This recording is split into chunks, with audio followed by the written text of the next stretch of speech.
Good afternoon, everyone. I'm Barbara Ham-Lee. Cat and dog lovers, this show is for you. Today on Another View, we'll go behind the scenes of the Norfolk SPCA to learn all about sheltering animals and the challenges and rewards of making a shelter pet a part of your home.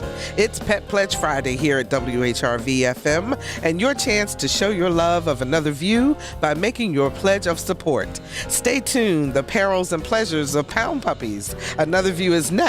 But first, let's check in with Pledge Central to see how we're doing towards meeting our goal.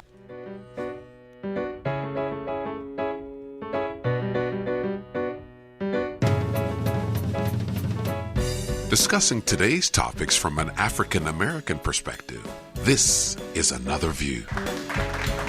Good afternoon, everyone, and welcome to Another View. I'm Barbara Ham-Lee. Yes, it is that time of year. It's the time when you get to support Another View, not only by listening, but by becoming a member of WHRV. Now, we have a $2,000 challenge during the show today. Every dollar you pledge, up to $2,000, will be matched dollar for dollar. So we can easily exceed that goal because Another View listeners, you've done it before us before. So we really appreciate all of you who have already called in, giving your pledge of support to Another View. Those of you who've been waiting around for the show today, now is the time to do it. 889-9476. That's the number you call to make your pledge. Okay, 889-9476. Now, we have another phone number, which we're going to give out in just a little bit to take your calls for today's show. And apparently, there seems to be a little bit of confusion sometimes. You can call into the show without making a pledge, okay? We do try to separate the two. However, we would love for you to support the show by becoming a member of WHRV. Now, our guest today is Robert Blizard. He is the Executive Director of the Norfolk SPCA. And as part of Pet Pledge Friday, we asked Rob to join us to talk about pet ownership and why it is so critical that we consider adopting an animal from the shelter as opposed to other means of getting our pets. Rob, how are you? I'm great. Thank you so much for having me. Are you tired? I know you've been here early this morning working with Pet Pledge Friday. And I got up at 4 o'clock this morning. The Norfolk SPCA always likes to be the volunteer team for the Pet Pledge Friday. So and we really appreciate that. I thoroughly enjoy doing it. I'm a monthly donor at WHRO myself. I'm a big fan of public radio and television. So it's a delight to be here for that when you do it during the year and to be on the show. Thank you. I appreciate you being here. All right, let's talk about the animals that are sitting there waiting for us to become rescues. First, in doing my research, my first question to you is, what's the difference between a shelter, which the SPCA is, if I'm correct in that, a rescue organization, animal control, breed-specific rescue? I mean, there are all these different names. What's the major difference between them? Well, gosh, that's a very good question. And, in some of these cases, I would say the lines sort of blur. Mm-hmm.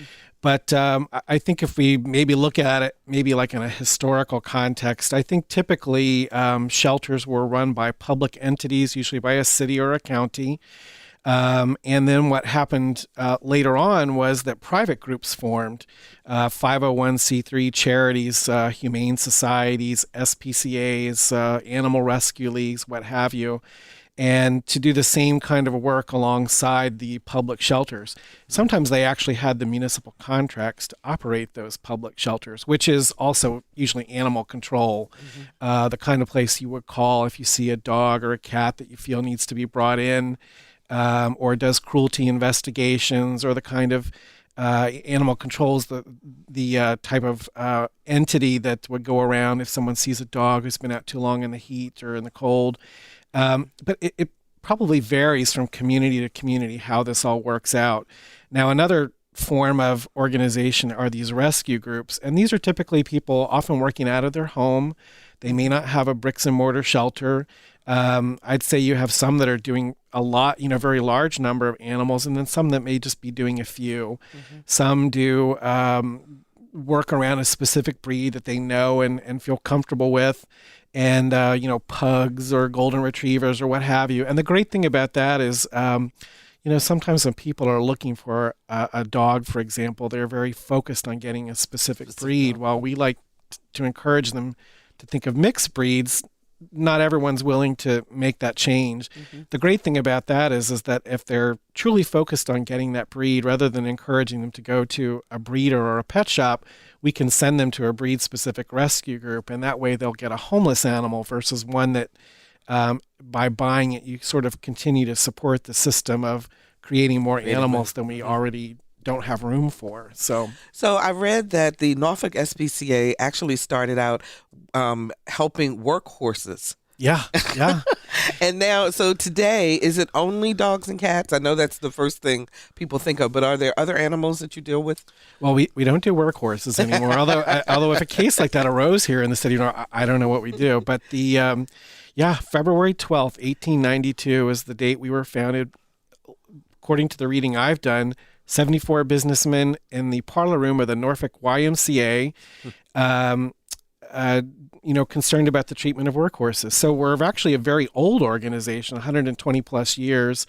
And many of the animal protection organizations that were founded in the late 19th century, early 20th century, horses, because, there wasn't cars. Right. That was the primary mode of transportation and hauling. So most of us now that are focused on dogs and cats, with other animals, bunnies, ferrets, guinea pigs. So somebody can find those animals at the SPCA also? Well, again, this is a case where, we have multiple shelters here in Hampton Roads, and each one may have a different variety. Now, we occasionally do a small mammal, but an animal control agency, for example, may end up having, any number of these snakes and reptiles. And that's where rescue groups also come in handy, because animals like that are very, have a lot of unique needs. And if there's someone who's willing to take, say, just, reptiles or just birds, they'd probably be better off working with a rescue group than being in some kind of sheltering environment. Okay. Let me throw out the phone number to those of you who may have questions about adopting an animal from the shelter. If you have to surrender an animal to a shelter, what should you do? Things of that nature. That number is 440-2665.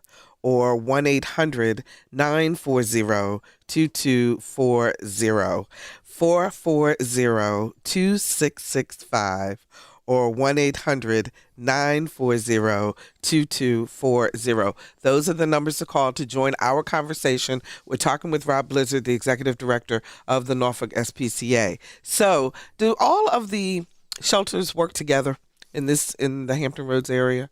I mean, in other words, if I come to you, am I going to have the same process than if I go to Virginia Beach or if I go to Hampton? Or I would say, most cases we do work together. We're all trying to achieve the same goal.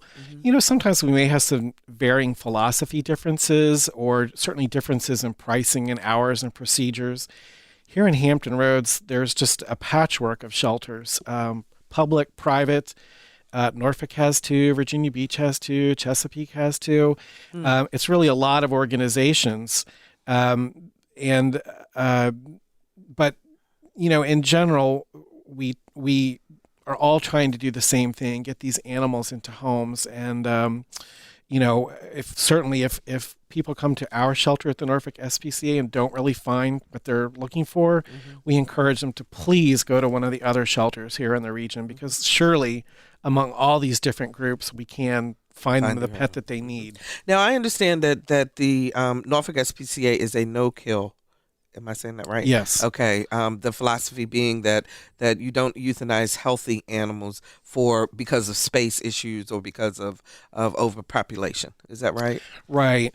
The sort of traditional historical model was, usually a municipal facility where, because of the high number of incoming animals maybe had 2-3 weeks to find a home, and if they didn't, then they would be euthanized, or in the old days, they would use a gas chamber or worse.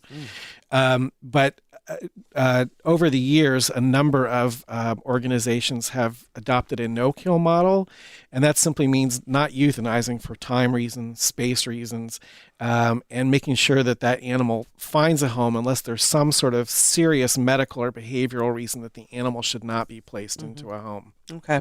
So who is the ideal adoptor? Give me a profile of someone who is thinking about adopting an animal. What kind of questions should they be asking themselves before they come to you? Well, I would say that the first thing that comes to my mind, Barbara, when you ask that is, let's face it, I mean, bringing a pet into your home, that is adopting a family member. Cats can live up to 20 years, dogs, maybe not quite as long, but it's a big commitment. It's a financial commitment. It's a time commitment. It's an emotional commitment. Ask yourself, are you really ready to do this? If you're going to be, work lots of hours, or planning to move soon. So often here in this area, military, they're going to deploy. Do I really want to do this? To really ask yourself that question: am I ready to make this long-term commitment? We do want the animals to go into forever homes. Can I afford to do this? Do I have children or other pets? Is this animal going to work well in the environment that exists in my home? I think looking at those questions, evaluating, am I really ready for this? Okay, let me turn that around. Sure. Who is or describe the ideal adoptee? Well, I think that depends upon the person and what they're looking for. And many shelters now, because they want to make sure the fit is correct for these animals, what they do is they sit down and have a conversation with the adopter. What's your life like? What's your home like? What are you looking for? Are you looking for a dog to go hiking and jogging with you, or are you looking for a couch potato? Are you working 12, 14 hours a day? Well, maybe a cat might be a better fit. So while everyone wants a healthy animal with a good disposition, I would say every shelter in this region is dealing with what we would say are maybe some special needs animals that might have a medical condition, or maybe their behavior is a little challenging. Maybe they're older and they have some kind of illness that's chronic. But we find adopters who are willing to deal with it. Just the other day, we adopted this dog named Shannon that we had. She had one eye. It's like 13-year-old, big dog. It's coming toward the end of her life. And some family adopted her. And you would look at her and think she would be a classic case if you had to make euthanasia decisions for one who just probably isn't going to find a home. But she did. That was the ideal for that family, and we love it. Let's take a call. We've got John from Hampton on the line. Hi, John. You're on the air. Hi, Barbara. How you doing today? Okay. How are you? Pretty good. And I'll be in about 2:30 to make a pet pledge to my calico cat. So fantastic. Tell him it's in support of another view. I wanted to ask. Like I said, I have a calico cat. She's about 14 years old. And I kind of thought a dachshund would be a good pet for dog, because they're very docile and very friendly, and she's very territorial. And they'll adapt if she's small. But the question I have for the gentleman is, how can I find which animal shelter where has a dachshund without doing a lot of phone calls? Is there like an interconnected database nationally or regionally or statewide or what? Did you say a dachshund? Is that? Yeah, you're looking for a dachshund, right? Wiener dog. A dachshund. Okay. All right, we got you, John. Well, first of all, John, thank you for considering a shelter, and you've clearly thought about your home environment and the needs. So that's wonderful. Those are steps we want people to take. I would say that one of the resources you might want to check out, I mean, you can, now the great thing is, even though there's a ton of shelters here in this area, just go to their websites. Like, we put all of our animals for adoption up there. They've got stats, their height, their weight, their little story about them, anything unusual about them. So that's one way to do it. Another thing that might be helpful for you is what's called petfinder.com, and that is a national website. You go in and you put in your zip code, and you can put in what you're looking for, and it's probably going to, if shelters are participating in this, like ours does, it's going to put that information up there, so that would be something to help you with. You also have something though where if someone is looking for a specific breed, they can go on your website and put in their desire, and then you will notify them if that animal comes through. Is that right? Right. I'm going to say one more thing to John, and that's the, John, I top of my head, I can't think of exactly what it is and what it's called, but there's got to be multiple dachshund rescue groups. If you can't find one at a shelter, we will find a rescue group. That's the kind of resource our shelter and every shelter wants to be. We want to make sure you get that homeless animal. Now, Barbara, what you mentioned, we call it Pet Alert. Pet Alert, and yes. We had a wonderful grant for technology items from the Hampton Roads Community Foundation. And that was one of the things that we chose to add to our website because, if someone like, say, for example, John is looking for something specific like a dachshund and we don't have it in, our sort of quote unquote inventory changes all the time. We want to find them homes, get new ones in there, find them homes. And what this system does is allow you to put in your name and your email address and exactly what you're looking for. And, can the animal live with children? Is it house trained? And when you use the system, it will email you when something like that is logged into our database. And I will say that I've done it on multiple things just to test the system and make sure it's working right, and it does. And so where can they find that? Tell us your website. On our website, norfolkspca.org. And my guess is with all these other animal shelters in the region, probably a lot of them have a similar program. Now, I know that feral cats, what am I trying to say? It's the TNC, this project to control population. That's what I'm trying to get to. Right. Yes, that there is a program out where people are trying to help to neuter and spay is like a big deal, right? In terms of being able to control the population. So is that something that the shelter does? Well, it's called Trap, Neuter, Return. Trap, Neuter, Return. And, some of the animals that we're talking about here are, come to us, say, by owner surrender. They're living in a home. Someone is unable to keep them for whatever reason.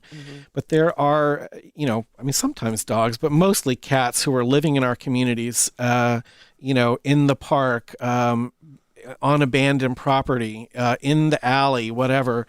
And it is vitally important that we get to these cats and make sure that they stop reproducing, because that just means more. It's going to mean a lot of kittens that aren't going to survive to adulthood. It's going to mean a lot more homeless cats who end up in animal control agencies, where if they're old enough and are so unsocialized that they're feral, there's no option for them, unfortunately, under some municipal models other than euthanasia. And we'd rather see those municipal facilities use their resources toward animals who can be adopted.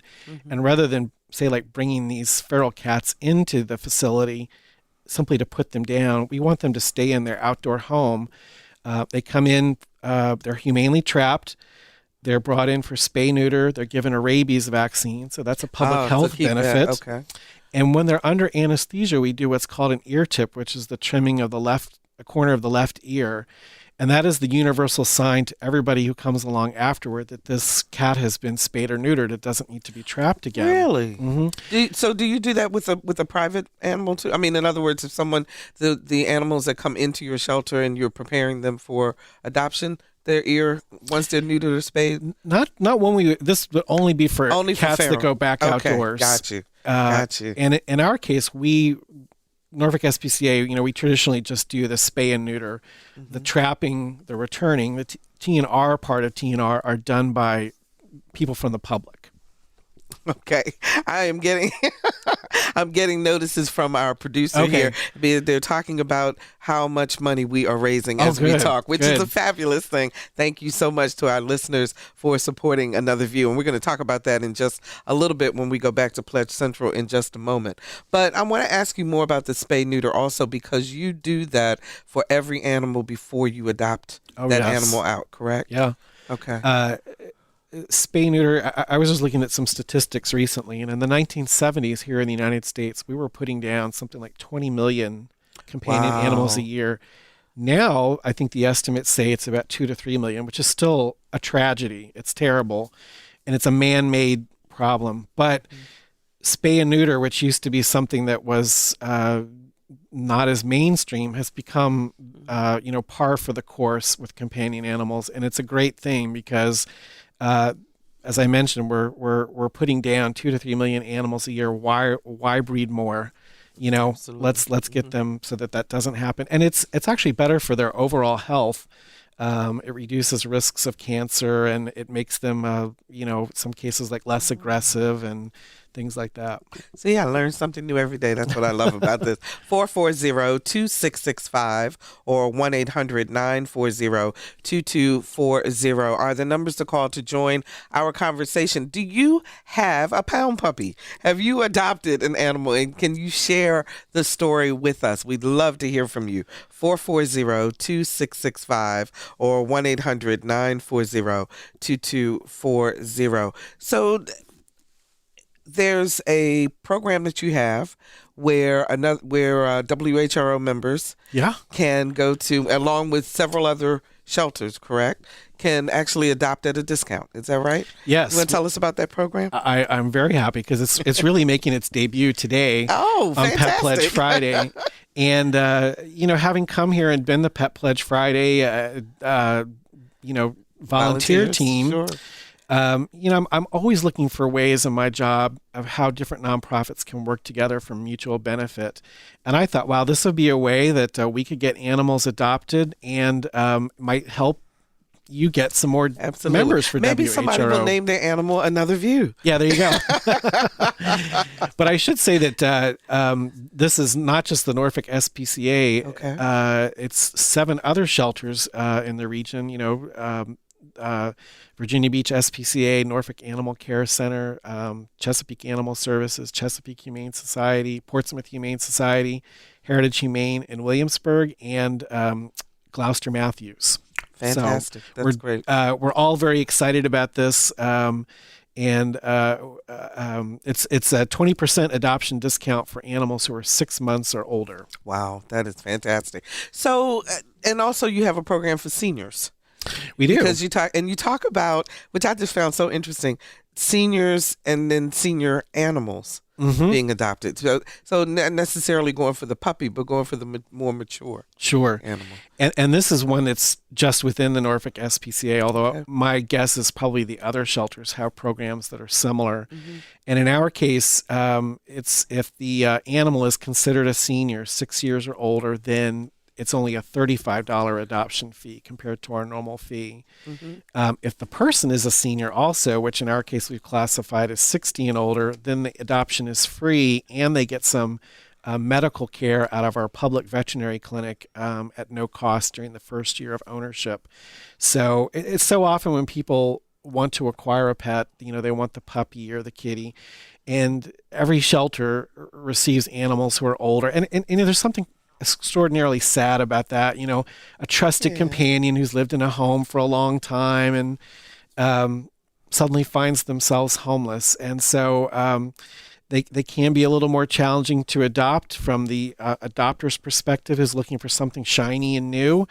But the great thing about it is they're usually already accustomed to living in a house. They're house trained. They're more mellow because they're older. That would be very appealing to me. So, yeah.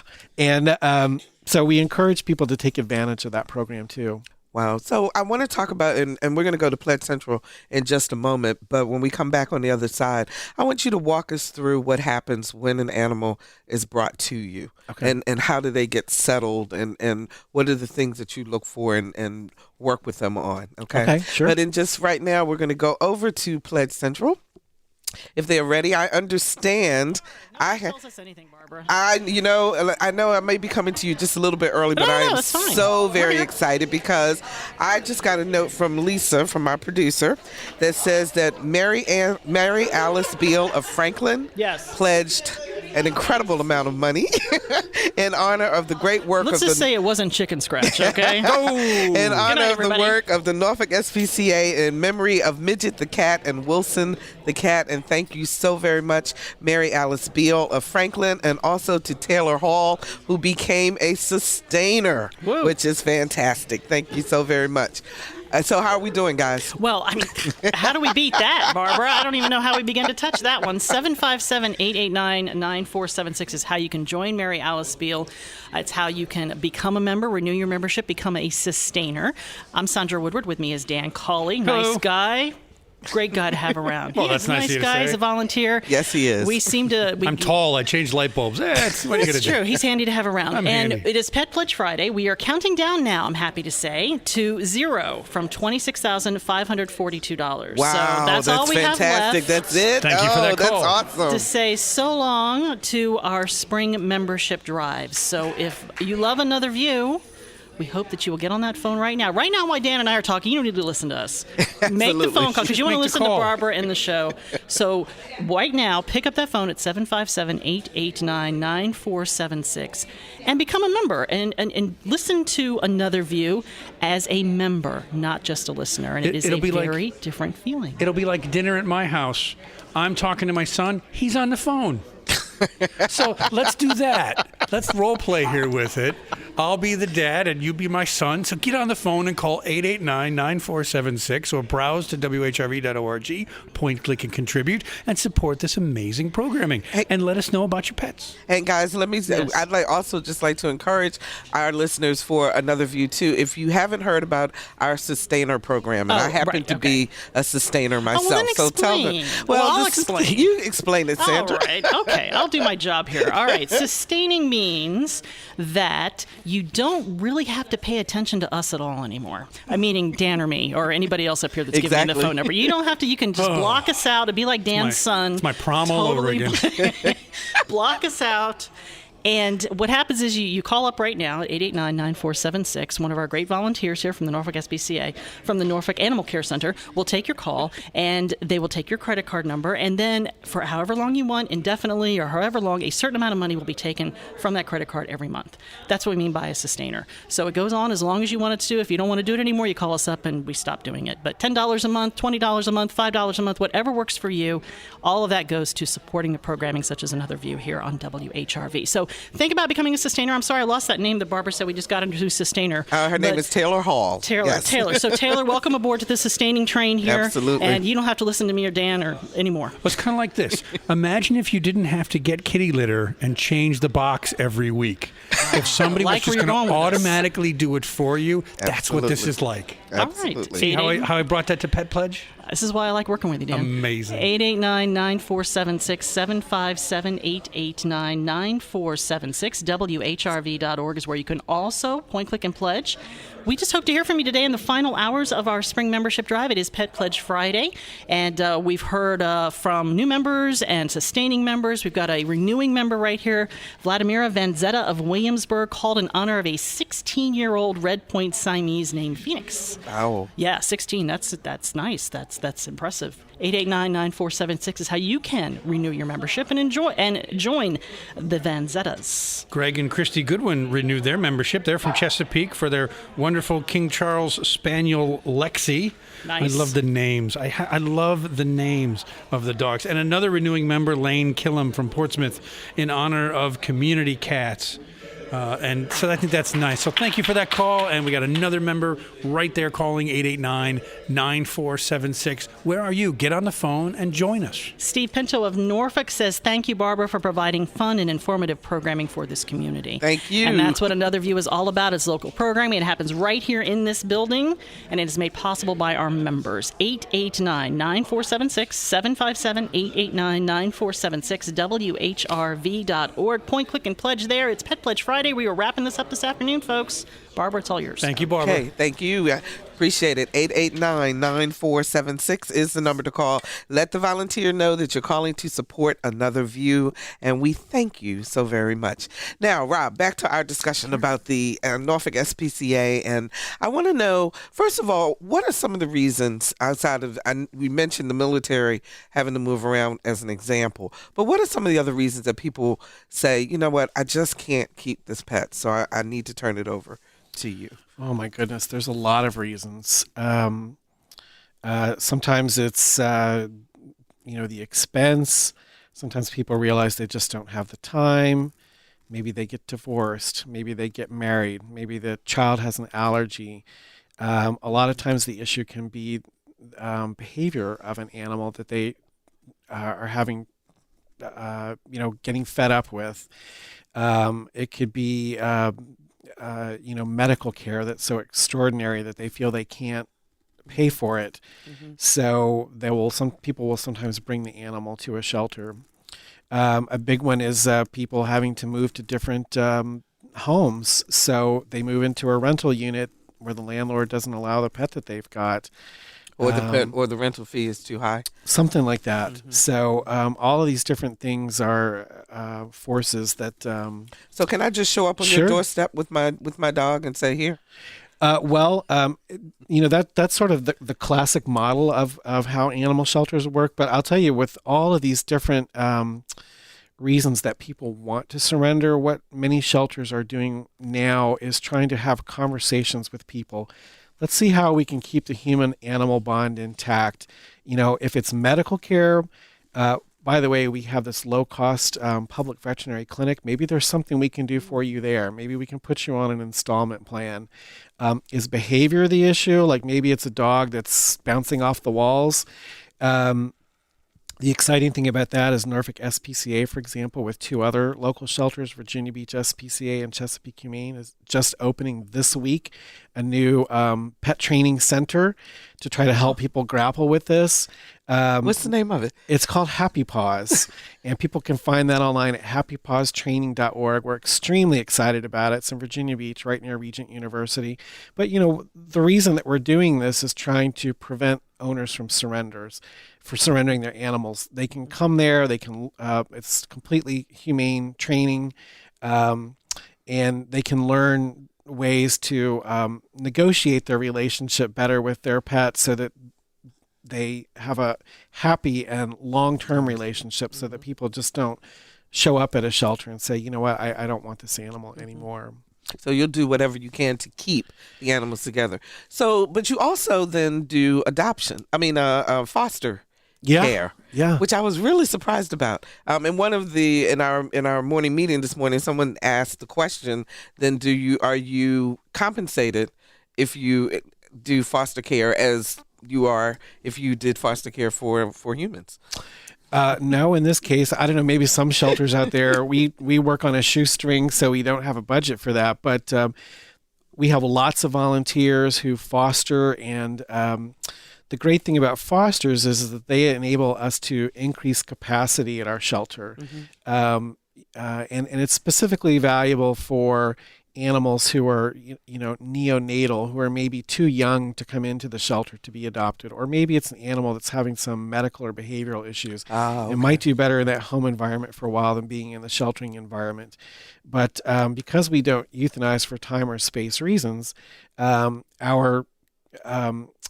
it's not like we always have an unlimited capacity to accept animals. So we really depend on those fosters to enable us to take more animals. Mm-hmm. And while they don't get compensated, the great thing about it is, if you maybe want your animal fixed but aren't ready to make a full commitment, we really need you to foster. Mm-hmm. And since the animal is still technically owned by us, it comes to us for the medical care in our public clinic. And that is at no cost to you, and of course that's a significant savings. Yeah, absolutely. And if you're thinking about this but a little concerned about it, we love failed fosters too, because that simply means you love that animal so much that you decided to permanently adopt, and we want that to happen. Wow, does that happen a lot? Sometimes, yeah. And that's a good scenario for all concerned. Okay. 440-2665 or 1-800-940-2240 are the numbers to call to talk about your experience with a shelter animal. John joins us from Hampton. Hi, John. You're on the air. Well, thank you so much. Uh-huh. Good afternoon. Good afternoon. Well, I've got an interesting situation here. I just happen to have been listening to your show as I was driving this morning, and I received an email yesterday that might be of interest to your guest or maybe some of your listeners, and if I might, I'll just read the context. But the bottom line is there is a military veterans family that is in crisis currently. The lady has indicated that there was PTSD under their roof, a very difficult situation. She has evidently left or is leaving her husband, and she needs to find a new place to stay in a safer environment for the family. But her specific request, which has been relayed to me, again, within the last 24 hours, is to find somebody with a heart for pets who would be willing to provide temporary shelter for both a cat and a dog. Okay. And she has even said that she will bear the expense, but she feels that the only stability in the children's life would be through those pets, with so much else in turmoil. Okay. Let me let Rob respond to that. Thanks, John, for the call. We appreciate it. John, thanks for making that call. And, shelters see this kind of scenario or things like it a lot, where people aren't looking to surrender, but they can't afford any kind of boarding and they need some sort of temporary fix maybe until they get new housing. Mm-hmm. The case is often with women who are leaving men who are violent in some way or another. And a lot of shelters have temporary haven programs for animals like that. And if John would email me at rob@, norfolkspca.org, I will get him set up with someone who can handle that. There are probably multiple shelters here in the region that have programs for cases just like this. Wow, that's so. Tell us a good story about one of the animals that has been adopted recently. Well, one of my favorite ones, sometimes you come across cases that remind you why you went into this field in the first place, that just make you feel so good. And one of them that comes to mind is a dog who came to our shelter last year named Tristan. Mm-hmm. Now, Tristan was a Siberian Husky. The dog was not even 2 years old, but this was a dog who, because of his ailments and the treatment that he received, you could just sense that this dog really didn't have any will for living. Mm. The dog was covered with mange and all kinds of skin problems. And the dog had been clearly not, people had not gotten medical treatment for the dog. It was relegated to the garage because with the skin condition, it started to smell. Mm. And the dog just seemed absolutely miserable. And it was so sad. It was a young dog. This was a case where we were glad that the people surrendered. We wanted to bring that animal out of that home. Mm-hmm. And we were able to provide this dog with, relatively simple medical treatment. Anybody could have gone and gotten this treatment from any kind of vet. Well, you should see the difference in the before and after photos. Wow. In fact, it's in here in this packet, Barbara. But, and as the dog was healed, its youth came back, its drive to live. It was just, one of these things that gets you choked up. And of course, now Tristan is in a home. And that's great. We have multiple cases like that. And because we have a public clinic that is really open to anybody, not just adopters, we see them from time to time when they come back. And it's always wonderful for the staff. They may not have seen this dog in 6 months, a year, 2 years, when they see those animals that they remember and have an attachment to. Oh, that is so cool. Mary Ann joins us from Franklin. Hi, Mary Ann. You're on the air. It's Mary Alice. Oh, Mary Alice. Thank you. I'm so sorry. That's okay. Well, thank you for joining us, though. To talk about the joys of adopting senior disabled pets. I adopted a 80-pound Doberman from Spotsylvania County Animal Control last year, and he is completely blind. He was 8 years old. Oh, wow. And he has just been an absolute joy.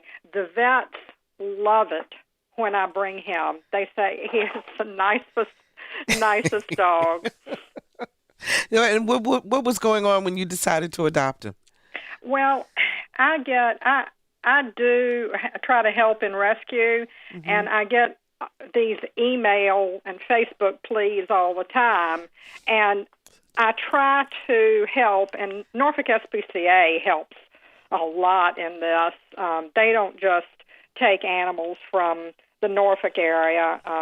They take them from a lot of places.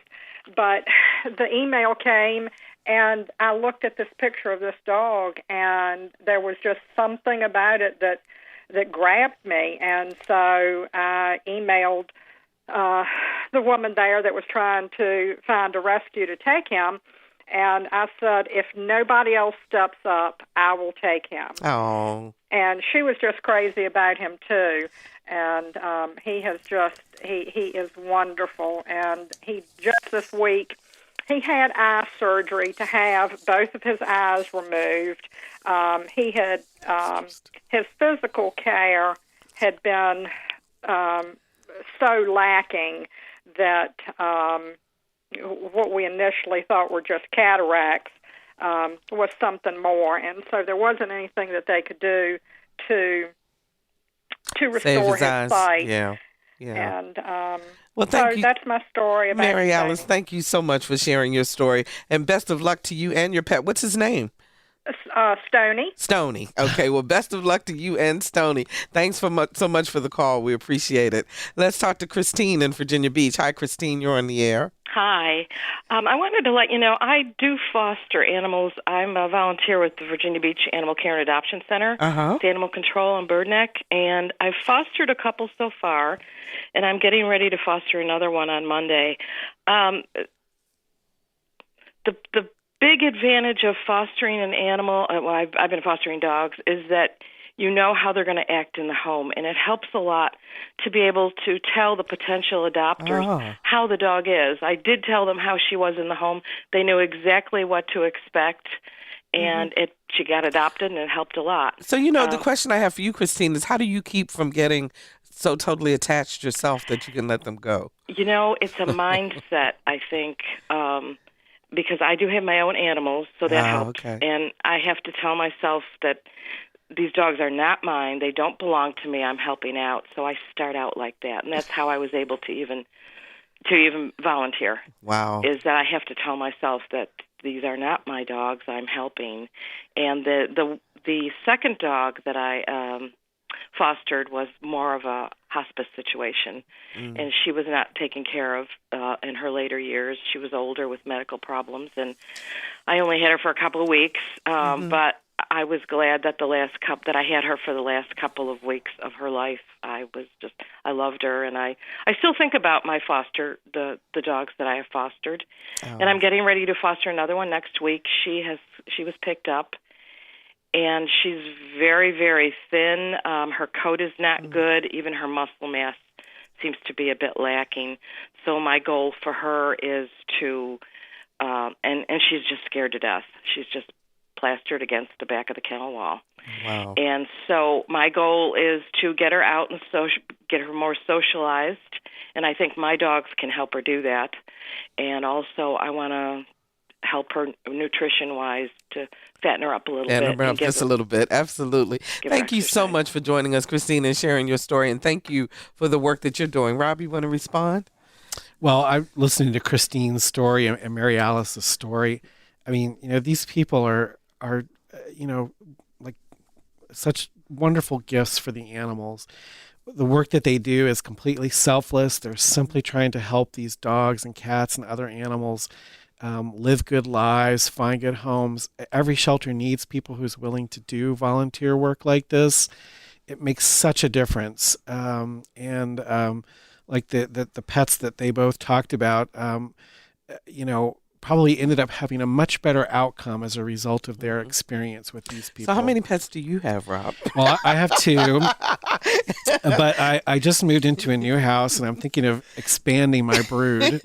And I have 2 former puppy mill dogs. And, it's interesting, this fostering example, I was thinking about that as she was talking. A Ginger and Holly are my 2 little dogs. And Ginger, when I first got her, she was such a shut down dog, completely frightened, no interest in socializing. And she even had a tattoo inside of her ear. She was breeding stock at a puppy mill before a raid had brought all these animals into a shelter where they could be adopted.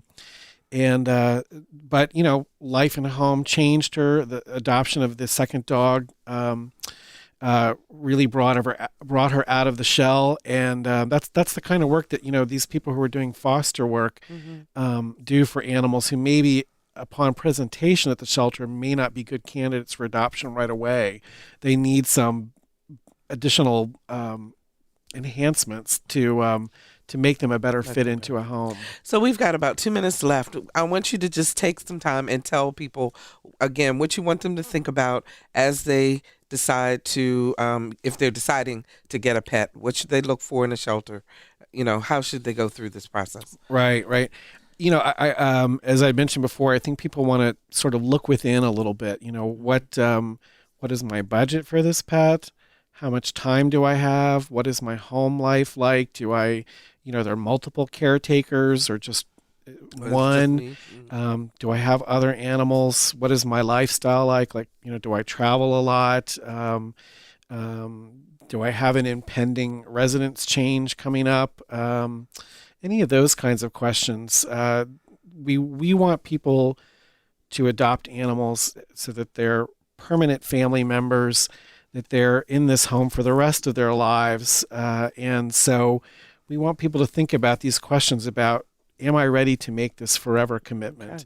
And if they are deciding to, you have on your website the animals that are available, the dogs and the cats, and they can take a look at the pictures and all before they even go in. Tell us the website one more time. NorfolkSPCA.org. And I will say we actually now, courtesy of this Hampton Roads Community Foundation technology grant that I'm in, we have a cell phone app, which I use all the time. People will say, oh, has, Fluffy been adopted? I said, well, I can show you right here. And it's a wonder, the animals we have available, it changes every day, and that's one way to go and look and see what's available very easily. Thank you so much. That's Rob Blizard, the Executive Director of the Norfolk SPCA, and we will be right back.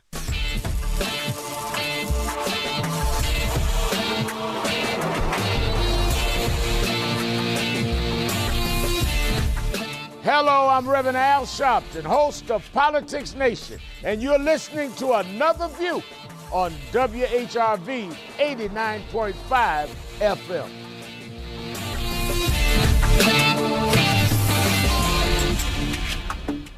And welcome back on this Pet Pledge Friday. Civil rights activist Whitney M. Young worked tirelessly to help integrate corporate America.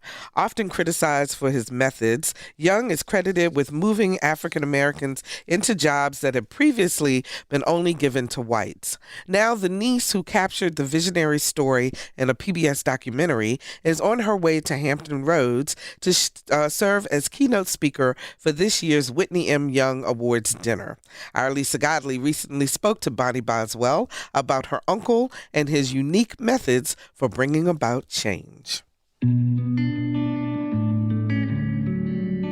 Whitney M. Young Jr. had a flair for enlisting the help of the powerful to improve life for the disenfranchised. His role as a negotiator placed him in circles where black men rarely tread. His niece, Bonnie Boswell, says even then, Whitney Young refused to mask his personality. One time he was on a trip to Eastern Europe with the head of Fortune 500 companies. And, they had never been with, first of all, a non-business person before on these kind of junkets, but certainly not an African-American, and not an African-American who was there as a peer. So it was really unprecedented. And we're talking about people like Henry Ford and top echelon of business leaders in America. At one point, the guys are sitting around joking, and, one of the guys says to Whitney, kind of slaps him on the back at kind of the end of the trip and says, "Gee, Whitney, if more Negroes were like you, we wouldn't have any problem." He said, "Yes, and if more white people were like me, we wouldn't have any problem." Boswell captures her uncle's story in the PBS documentary The Power Broker, Whitney Young's Fight for Civil Rights. You don't get black power by chanting it. You get it by doing what the other groups have done. The Irish kept quiet. They didn't shout Irish power or Jew power or Italian power.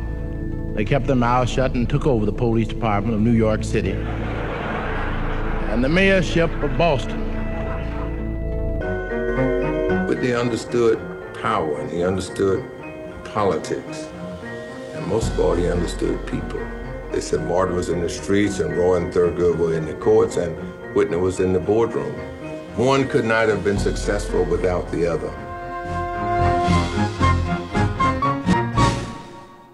Whitney Young was the executive director of the National Urban League when the organization co-sponsored the historic 1963 March on Washington. He had access to the White House, meeting with President John F. Kennedy and advising Lyndon B. Johnson. Young's domestic Marshall Plan was believed to help shape policy. His work even netted him the 1968 Presidential Medal of Honor. In spite of his efforts, he had his critics who called him Whitney and Uncle Tom. If you are living in America, you've got to deal with the power structure. You've got to deal with politics. You've got to deal with economics. And he knew that. So he was willing to be unpopular if necessary, if it got the job done. So he'd say, I may not be the loudest, I might not be the most popular. He said, just say about me that I accomplished something. Boswell says ultimately, those who questioned his methods ended up respecting him. She says the documentary took her 10 years from concept to completion, and she had her share of aha moments, including one that came during a conversation with civil rights activist Dorothy Height. What is your impression about him and why and how he was able to perform this function? And she looked at me with great intentionality and said about herself and about him. She said, well, we are social workers. That for me was a huge aha moment, because what she was saying was, again, it wasn't just personality. It was skills. These were learned skills. It's what social workers do. Whitney Young died in March of 1971. It is believed he drowned while swimming at a beach in Nigeria. He was 49 years old. Among the many interviewed to tell her uncle's story was actor and activist Ossie Davis. She says one particular statement Davis made didn't make the documentary, but was profound and quite telling. He said, Whitney Young is the greatest leader we have that is a bridge between the past, the present, and the future. He also said that he, Ossie Davis, could not tell a young person to go out and become another Martin Luther King or Malcolm X, but he could tell them to become another Whitney Young. For Another View, I'm Lisa Godley. And Bonnie Boswell is the keynote speaker for the Urban League of Hampton Roads' 25th Annual Whitney M. Young Awards Dinner. It all takes place next Friday, April the 24th at the Norfolk Waterside Marriott. Well, Another View listeners, I am just amazed and just want to say thank you, thank you, thank you. We raised a total of $5,667 in this hour. So we well exceeded our $2,000 goal, and we are just so very, very grateful. The Another View production team is sincerely grateful for everyone who called in their pledge of support for us. It's your donation that allows us to continue to bring you this program, to continue to discuss today's issues from an African American perspective, to continue to break down racial barriers through discussion and understanding. It's not too late to make your pledge. Go to WHRV.org and point, click, and contribute, or call 889-9476 and tell the volunteer that you are calling to support Another View. Thank you so much. Our theme music was composed and performed by Jay Sennett. Lisa Godley is our show producer. Victor Bowen is our audio engineer, and Kamaria Mason answered our phones. I'm Barbara Ham Lee. Thanks for listening. Thank you so much for your support. Have a wonderful weekend, and let's get together again next Friday at noon for Another View.